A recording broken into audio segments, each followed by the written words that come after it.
अस्सलामुअलैकुम। हाँ दोस्तों, उम्मीद करता हूँ आप सब ज़बरदस्त होंगे। चीनी का बाज़ार जो है फिर से गर्म, हालांकि सीज़न भी शुरू हो चुका है, नई चीनी भी बनना स्टार्ट हो गई है, कुछ शुगर मिलों की मार्केट में भी आ गई है। पर चीनी की मार्केट में जो है उतार चढ़ाव का सिलसिला फिर से ज़बरदस्त शुरू।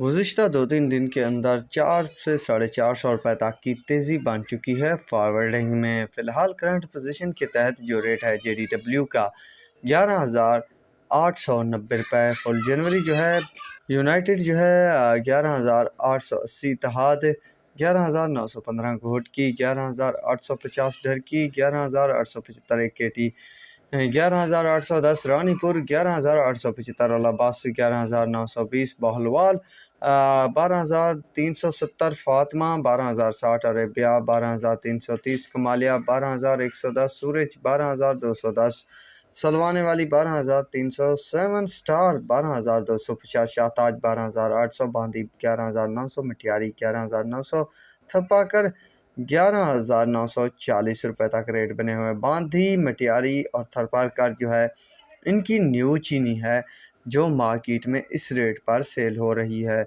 तो दोस्तों, ये थी आज की लेटेस्ट रेट अपडेट। इसके अलावा दोस्तों, मैं आपको बताता चलूँ कि जो भी काम है ट्रेडिंग का करते रहें, ज़्यादा हर चीज़ से इज्तनाब करें, मतलब स्टॉक से, वरना परेशानी भी हो सकती है। बहरहाल दोस्तों, कुछ दिन तक सारी चीज़ें क्लियर आ जाएंगी सामने। तो अब तक के लिए इतना ही काफ़ी है। दुआ में याद रखिएगा। अल्लाह हाफिज़।